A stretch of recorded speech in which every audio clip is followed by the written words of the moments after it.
Welcome friend, युक्ति IAS के इस ऑनलाइन प्लेटफॉर्म पर मैं अमर अरविंद आप सभी लोगों का तहे दिल से स्वागत करता हूं।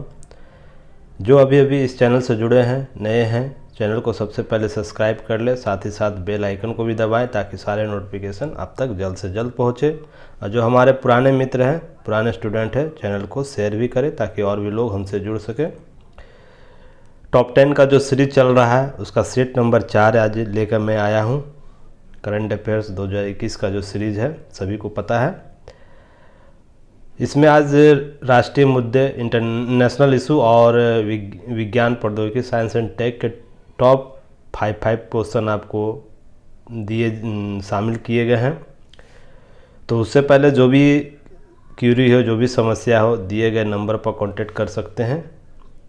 और विभिन्न प्लेटफॉर्म है, YouTube, WhatsApp, Telegram, Facebook group है।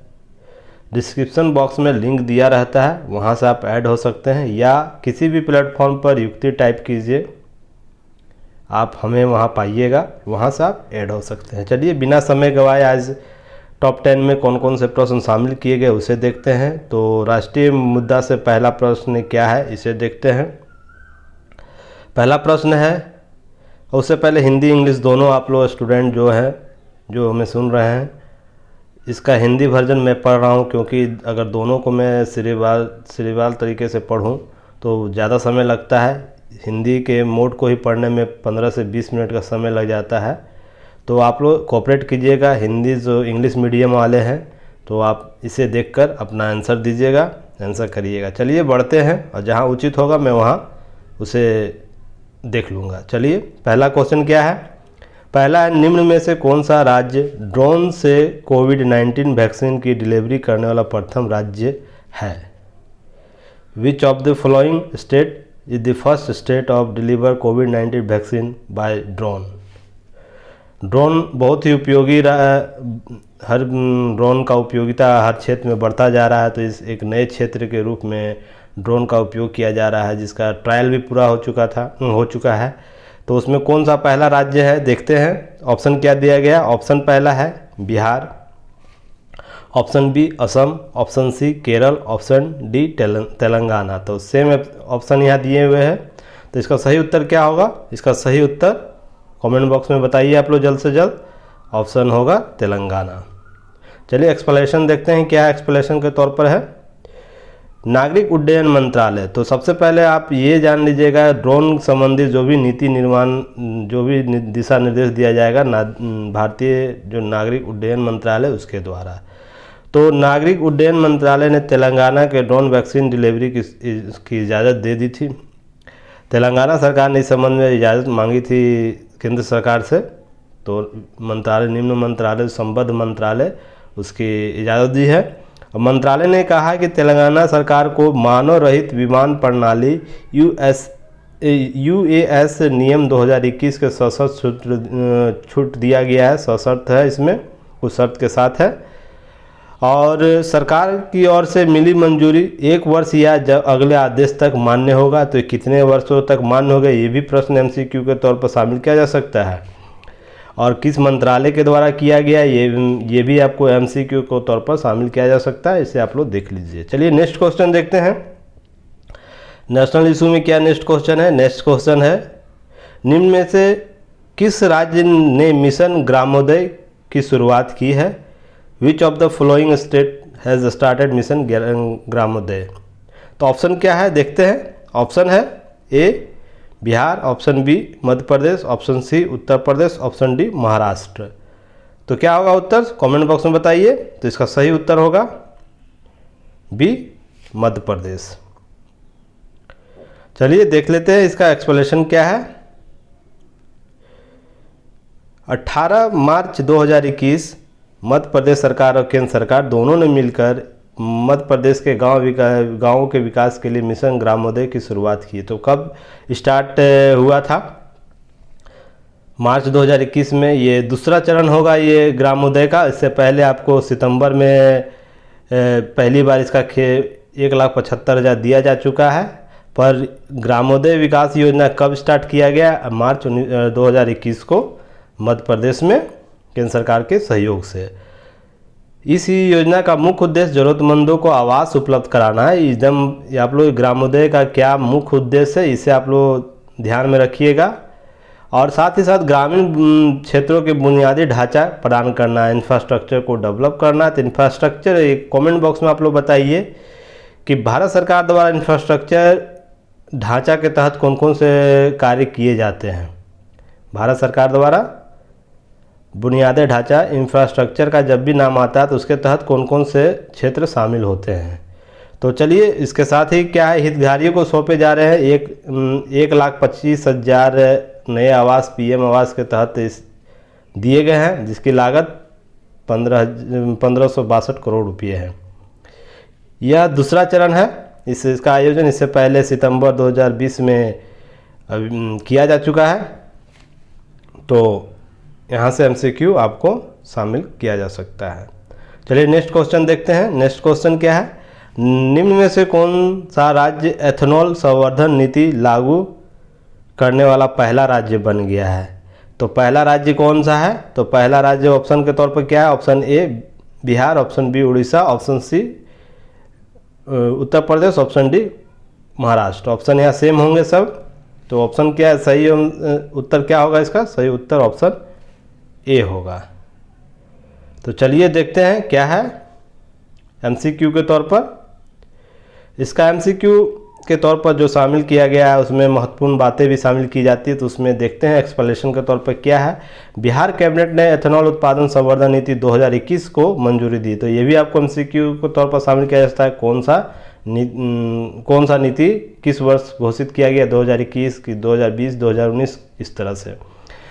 तो ये जो इथेनॉल प्रमोशन नीति बनाने वाला बिहार प्रथम भारतीय राज्य है। तो पहला ऐसा कौन सा राज्य है जो संवर्धन नीति बनाया है, प्रमोशन नीति बनाया है, तो बिहार है। यह नीति इथेनॉल के निष्कर्षण अनुमति देता है, जो गन्ने के साथ साथ मक्का के अधिशेष मात्रा को भी सीमित किया गया है।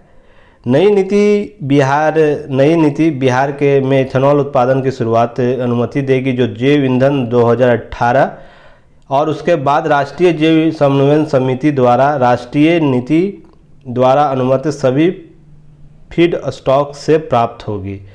तो जो केंद्र सरकार की योजनाएं हैं तथा जैव ईंधन नीति 2018 से संबद्ध योजनाएं, उससे संबंधित जो भी है उससे इथेनॉल की प्राप्ति की जाएगी। तो सबसे अब तक भारत सरकार द्वारा बी भारी गुड़, ये गुड़ का जो देसी गुड़ होता है उसका वर्ग होता है, तो उसमें ध्यान रखिएगा किससे इथेनॉल अभी प्राप्त कर रहा है भारत सरकार। तो ये भी प्रश्न के तौर पर शामिल किया जा सकता है। भारी गुड़, हैवी गुड़ जिसका ग्रुप सी होता है, मानव उपभोग के लिए अनाज, विभिन्न अनाज शामिल किए जाते हैं, गन्ने के रस, चीनी, चीनी के सिरप, चीनी का घोल जिसको कहा जाता है, अवशेष जो चावल होते हैं, मक्का के लिए इथेनॉल का उत्पादन की अनुमति दी है केंद्र सरकार ने अब तक। बिहार में इथेनॉल उत्पादन संवर्धन नीति 2021 संयंत्र और मशीनरी की लागत पर 15% पर अधिकतम 5 करोड़ तक अतिरिक्त पूंजी सब्सिडी प्रदान करेगी। तो ये आपको कितने प्रतिशत का सब्सिडी प्रदान करेगा, अधिकतम कितना करोड़ रुपया करेगा, ये भी आपको प्रश्न के तौर पर शामिल किया जा सकता है। सबसे विशेष है यहाँ पर इस नीति में SC, ST, EBC, महिलाओं, दिव्यांगजन, युद्ध विधवाओं, एसिड अटैक पीड़ितों, थर्ड जेंडर उद्यमियों जैसे विशेष वर्ग के लिए निवेशक के लिए एक अतिरिक्त भी पूर्ण सब्सिडी का प्रावधान किया गया है। तो MCQ ये बहुत महत्वपूर्ण है। MCQ के तौर पर इसे भी शामिल किया जा सकता है, किस वर्ग को अतिरिक्त छूट दी जाएगी। संयंत्र और मशीनरी की लागत पर 75.75% अधिकतम और 5.25 करोड़ रुपये के अधिकतम पूंजी अनुदान दी जाएगी। तो MCQ के तौर पर ये सब शामिल किया जा सकता है। नेक्स्ट क्वेश्चन देखते हैं। नेक्स्ट क्वेश्चन है, देखें अपना प्रदेश अभियान निम्न में से किस राज्य द्वारा शुरू किया गया है। देखें अपना प्रदेश अभियान has been started by which of the following state. तो ऑप्शन ए है Bihar, option B Arunachal Pradesh, option C Uttar Pradesh, option D Jammu Kashmir. तो इसका सही उत्तर क्या होगा, इसका सही उत्तर कमेंट बॉक्स में बताइए। सही उत्तर इसका ऑप्शन बी अरुणाचल प्रदेश। चलिए देख लेते हैं क्या है। अरुणाचल प्रदेश के मुख्यमंत्री कौन है? पेमा खांडू है। ने राज्य में बीमार जो पर्यटन क्षेत्र को पुनर्जीवित करने के ईटानगर में खांडू कन्वेंशन सेंटर में आयोजित एक समारोह के दौरान इस योजना का शुभारंभ किया है। पर्यटन विभाग की पहल देखो अपना राज्य को हरी झंडी दे दी है। अरुणाचल प्रदेश यह क्योंकि राज्य में पर्यटन क्षेत्र में कोविड-19 जो महामारी प्रकोप चल रहा है उसके कारण मरणावस्था की अवस्था में आ गया, उसे पुनर्जीवित करने के लिए यह योजना चलाई गई है। Arunachal Pradesh tour operators association राज्य के विभिन्न राज्यों की जो स्थानों की यात्रा के दौरान 3 समूहों में मार्गदर्शन करेगा। कितने वर्गों में करेगा ये भी एमसीक्यू के तौर पर शामिल किया जा सकता है। 25 जून तो आप लोग एक ध्यान रखिएगा, यहाँ पर यह है अपना देखो प्रदेश है, और जब अपना देखो देश का चर्चा है तो यहाँ पर अलग ही कॉन्सेप्ट आ जाता है, तो उसे भी आप लोग देख लीजिएगा। और कमेंट बॉक्स में आप ये बताइए कि विद्यार्थियों को देश भ्रमण के लिए कौन सा योजना चलाया जा रहा है। विद्यार्थी जो भारतीय विद्यार्थी हैं उसके लिए देश में भ्रमण के एक योजनाएँ चलाई जा रही है, उसका नाम क्या है? चलिए वो आप लोग कमेंट बॉक्स में बताइए, तब तक मैं इसका बात करता हूँ। तो 25 जून 2020 को देखो अपना देश के बैनर तले केंद्रीय पर्यटन मंत्रालय ने वेबिनार सीरीज संभावित मॉनिटरिंग एक्सपीडिशन या ड्राइंग हॉलीडे इन इंडिया को प्रदर्शित किया गया है। वेबिनार में जो था देश के विभिन्न कोनों में उपलब्ध सड़कों और भूभागों के विभिन्न नेटवर्क को दिखाया गया, क्या उपलब्धि रही है अभी तक। देखो अपना देश वेबिनार श्रृंखला एक भारत श्रेष्ठ भारत के तहत भारत की समृद्ध विविधता दिखाने का जो प्रयास है। तो जब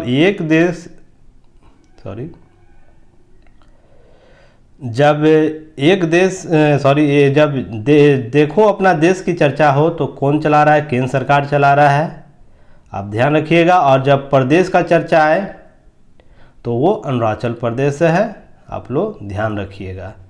तो एमसीक्यू में कंफ्यूज मत होइएगा। नेक्स्ट क्वेश्चन है वन धन विकास योजना कार्यक्रम लागू करने में निम्न में कौन सा राज्य प्रथम स्थान प्राप्त किया है?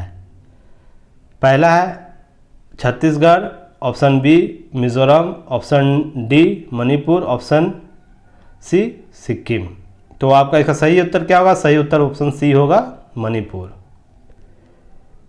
तो एक्सप्लेनेशन क्या है देख लेते हैं। एक्सप्लेनेशन के तौर पर है, एक्सप्लेनेशन में बहुत सी बातें लिख दी जाती है जिसके कारण आपका और भी एमसीक्यू कवर हो जाता है। तो आप लोग एमसीक्यू का जो एक्सप्लेनेशन उसे भी बेहतर तरीके से देखिए।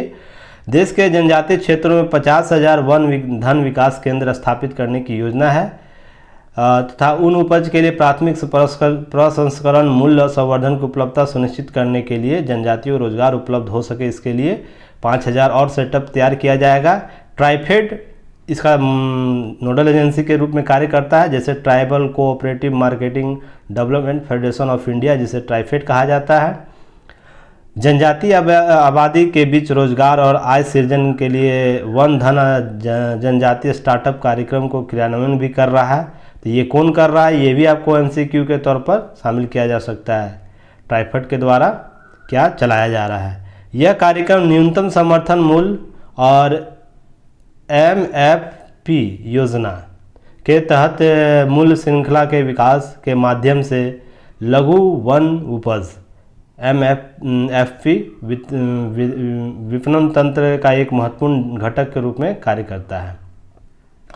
मणिपुर एक चैंपियन राज्य के रूप में उभरा है, जहां जो वन धन कार्यक्रम स्थानीय जनजातियों के लिए रोजगार के रूप में उभर कर उसको सामने आया है। इसके बाद महाराष्ट्र, तमिलनाडु, आंध्र प्रदेश के अन्य राज्य भी रैंकिंग में आए हैं और अच्छा परिणाम भी दे रहे हैं, शानदार परिणाम दे रहे हैं। इस योजना को प्रधानमंत्री द्वारा 14 अप्रैल 2018 को बाबा साहब भीमराव अंबेडकर के जन्म दिवस पर शुरू किया गया। तो एमसीक्यू के तौर पर यह भी आपको शामिल किया जा सकता है कि वन धन योजना किनकी जयंती पर शुरू किया गया है। इससे पहले एक चीज़ और बता दूं, क्या ये जो डाटा है पीआईबी से लिया गया है, इसलिए आप लोग कंफ्यूज नहीं होइएगा। बहुत से मैगज़ीन में या तो समाचार पत्रों में इसका वेरिएंट देखा गया था अलग अलग छापे गए थे न्यूज़, पर पीआईबी में यही दिया हुआ है, तो पीआईबी को आप लोग मान के चलिएगा। चलिए नेक्स्ट देखते हैं, नेक्स्ट क्वेश्चन क्या है। नेक्स्ट है भारतीय खाद्य विज्ञान और प्रौद्योगिकी से नेक्स्ट क्वेश्चन आपको 6ठा नंबर, साइंस एंड टेक्नोलॉजी सब शामिल हो रहा है। चलिए देखते हैं। भारतीय खाद्य सुरक्षा एवं मानक प्राधिकरण FSSAI ने नियमित खाद्य में फूड फोर्टिफिकेशन की मात्रा को कितना प्रतिशत तक सीमित कर दिया गया। कल इससे भी एक प्रश्न था फैट एसिड के संबंध में, तो ये बहुत ही महत्वपूर्ण टॉपिक है, तो आप लोग इसे देखिएगा। तो कितना प्रतिशत है, तो चलिए देखते हैं ऑप्शन। ऑप्शन ए 5 से 10%, ऑप्शन बी 10 से 15%, ऑप्शन सी 15 से 30%, ऑप्शन डी 20 से 40%। सेम आंसर इधर भी ऑप्शन दिया हुआ है। तो चलिए ऑप्शन क्या है सही उत्तर, सही उत्तर सी होगा 15 से 30%। तो चलिए देखते हैं क्या होता है। यह सूक्ष्म पोषक फोर्टिफाइड उत्पादों को संतुलित खपत सुनिश्चित करने के लिए किया जाता है। कमेंट बॉक्स में बताइए ये क्या, कौन से उत्पाद, इसमें कौन कौन से उत्पाद शामिल होते हैं। कमेंट बॉक्स में आप लोग लिख के बताइए फोर्टिफाइड उत्पादों में किन किन उत्पादों को रखा जाता है। फूड फोर्टिफिकेशन अथवा खाद्य पौष्टिकीकरण से तात्पर्य किसी खाद्य पदार्थों में विटामिन और खनिज जैसे आवश्यक सूक्ष्म पोषक तत्वों जैसे iron, folic acid, vitamin A आदि की मात्रा बढ़ाने की प्रक्रिया से है, ताकि इन खाद्य पदार्थों को पोषण मान में सुधार हो सके और न्यूनतम लागत पर सार्वजनिक स्वास्थ्य को लाभ प्राप्त हो सके। महिलाओं और बच्चों के अलावा 24% पुरुष भी आयरन के शिकार पाए जा रहे। हाल का स्वास्थ्य रिपोर्ट है जिसमें ये बातें बोली गई है। भारत में 15 से 49 आयु वर्ग के जो वर्ष के आयु वर्ग वाली जो महिलाएं हैं आधे से अधिक, और एक ही वर्ग के सभी पुरुषों में से 1/4 और 10 बच्चों में से 7 एनीमिया अर्थात आयरन की कमी से जूझ रहे हैं। तो देख सकते हैं कितना फूड फोर्टिफिकेशन की आवश्यकता है हमारे देश में, कि कितने वायु वर्ग के लोग, कितने लोग, 10 में से 7 बच्चे एनीमिया के प्रभावित हैं। तो आप इसे देख सकते हैं कितना महत्वपूर्ण टॉपिक है। तो प्रश्न यहाँ से बनते हैं। नेक्स्ट क्वेश्चन है साइंस टेक्नोलॉजी से। हाँ, नेक्स्ट क्वेश्चन क्या है, ब्लैक वाटर फोटोग्राफी हाल ही में चर्चा में क्यों रहा। Why black water photography has been the news recently, क्यों रहा है। तो पहला है ऑप्शन ए के तौर पर देखते हैं, छिछले जल के फोटोग्राफी से संबंधित था। ऑप्शन बी ज्वालामुखी के लावा फोटोग्राफी से था। ऑप्शन सी समुद्री जीवों के लार्वा के फोटोग्राफी से था। या ऑप्शन डी अंतरिक्ष में खींचे गए फोटोग्राफी, जो हाल में वर्जिन कंपनी के जो स्पेसक्राफ्ट गया है अंतरिक्ष में, वहाँ पर फोटोग्राफी खींचने के लिए जो कॉन्सेप्ट आया उसे कहा गया है ब्लैक वाटर फोटोग्राफी, या कोई और है। तो ऑप्शन देख लेते हैं, ऑप्शन क्या है। ऑप्शन इसका सही उत्तर क्या होगा, सही उत्तर होगा ऑप्शन सी समुद्री जीवों के लार्वा फोटोग्राफी से। तो चलिए देखते हैं ऑप्शन की एक्सप्लेनेशन क्या है। चलिए देख लेते हैं। हाल ही में कई देशों के समुद्री गोताखोर रात में मछलियों को हाल ही में कई समुद्री देशों गोताखोर रात में मछलियों और बिना रीढ़ वाले समुद्री जीवों के लार्वा से जुड़े रहस्यों को अपने कैमरे में कैद करने का प्रयास किया है। इन फोटोग्राफी से इन छोटे छोटे जीवों के नमूने हासिल किए जाते हैं और डीएनए निकालकर गहन विश्लेषण किया जा सकता है। जीवों के डीएनए बारकोडिंग करके इनके शरीर के व्यवहार के समय होने वाले बदलाव के बारे में पता किया जा सकता है। तो इसका मुख्य उद्देश्य ये है कि जो समुद्र में विभिन्न छोटे छोटे मछली और बिना रीढ़ वाले जो जीव पाए जाते हैं उसका उसका तस्वीर लेकर डीएनए बार कोडिंग करना और उनके व्यवहार का अध्ययन करना, जो विभिन्न देशों के द्वारा चलाया जा रहा है। तो चलिए ये भी महत्वपूर्ण टॉपिक था इसलिए शामिल किया गया। नेक्स्ट क्वेश्चन देखते हैं, 8वां number question science and technology से। राष्ट्रीय हाइड्रोजन ऊर्जा मिशन की घोषणा निम्न में से किस केंद्रीय बजट में की गई है। तो national hydrogen energy mission has been announced in which of the following union budget year. तो ऑप्शन क्या है? ऑप्शन ए वर्ष 2018-19 के बजट में, ऑप्शन बी 19-20 बजट में, ऑप्शन सी 20-21 बजट में, या ऑप्शन डी है 20 वर्ष 2021-22 के बजट में। तो इसका सही उत्तर क्या होगा? ऑप्शन डी होगा इसका, वर्ष 2021 और 22 के बजट में। तो चलिए एक्सप्लेनेशन क्या है देख लेते हैं। केंद्रीय बजट 21-22 के तहत राष्ट्रीय हाइड्रोजन ऊर्जा मिशन की घोषणा की गई है और हाइड्रोजन के वैकल्पिक ऊर्जा स्रोत के रूप में प्रयोग करने की रोड मैप तैयार करेगा। यह पहल परिवहन क्षेत्र में बदलाव लाने का क्षमता रखता है। राष्ट्रीय हाइड्रोजन मिशन 4 वर्षीय अल्पकालिक के लिए विशिष्ट रणनीति और दीर्घकालिक 10 वर्षीय या उससे अधिक के लिए विशेष सिद्धांतों को सामने रखेगा।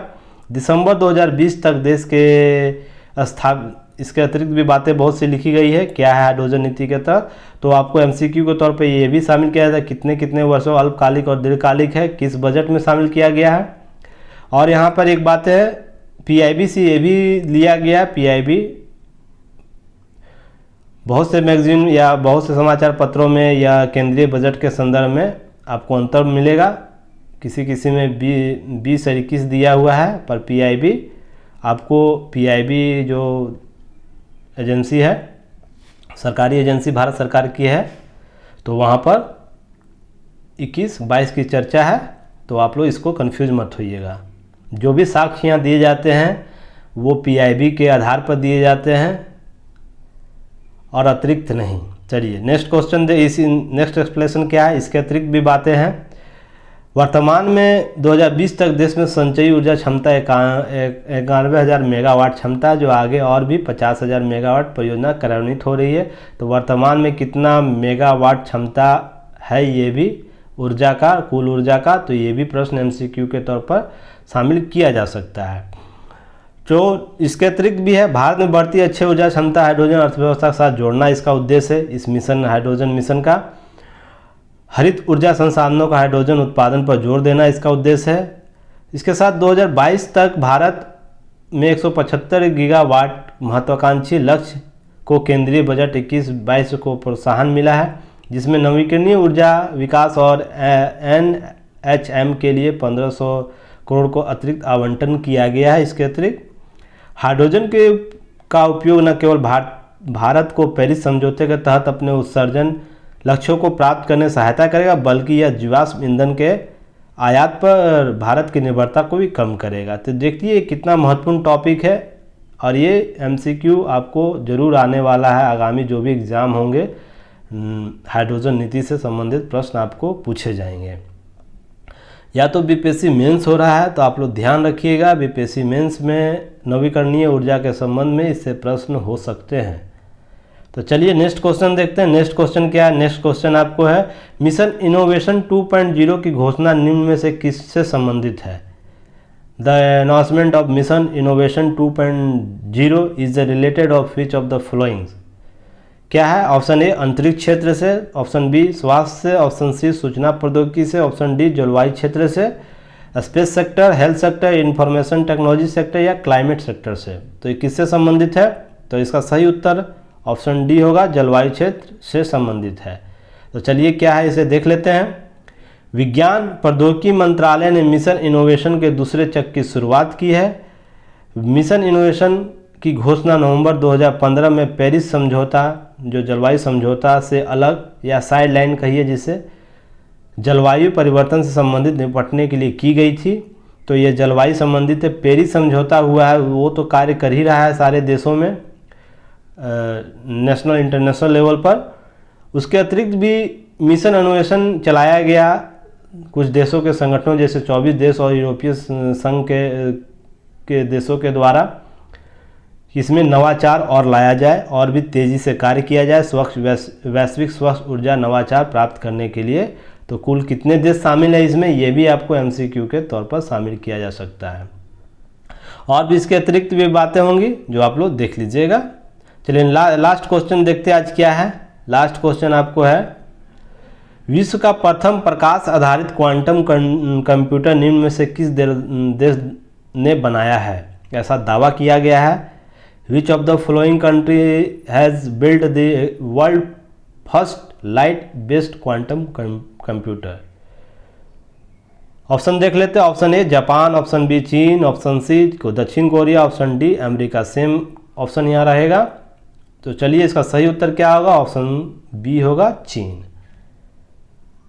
चलिए ये बहुत ही महत्वपूर्ण टॉपिक है। ये दावा अगर 100% है, क्योंकि वहाँ के सरकारी अखबार जो है उस पर प्रकाशित किया गया था। तो आप लोग कमेंट बॉक्स में बताइए चीन का सरकारी अखबार कौन सा है। तो चलिए देखते हैं इसके अतिरिक्त भी। चीन के वैज्ञानिकों ने प्रकाश आधारित विश्व का प्रथम क्वांटम कंप्यूटर बनाने का दावा किया है। यह कंप्यूटर पारंपरिक जो सुपर कंप्यूटर के मुकाबले कहीं अधिक तेज से कार्य करता है। यह सुपर कंप्यूटर जो कार्य करना है मात्र 200 सेकेंड में कार्य करता है। उसे पारंपरिक पद्धति से बने दुनिया का सबसे तेज कंप्यूटर कौन है, फुगाकू जो है 60 करोड़ वर्ष लगेंगे। तो आप समझ सकते हैं अगर क्वांटम कंप्यूटर जब आ जाएगा, ऐसी दावा की गई है 2030 तक हमारे टेबल पर यह कॉन्सेप्ट आ जाएगा। जो हमारा पीसी है, वर्तमान जो पीसी होता है उस पर क्वांटम कंप्यूटर वाले सेटअप तैयार हो जाएंगे। तो हमारा कंप्यूटर जो आधारित जो कार्य है वो और भी तेज़ होगा। तो ऐसा दावा किया गया है। तो देखते हैं उसके कब तक यह सफल होता है। यह कंप्यूटर अपने ऑपरेशन के लिए क्वांटम यांत्रिकी या क्वांटम मशीन्स का प्रयोग करेगा।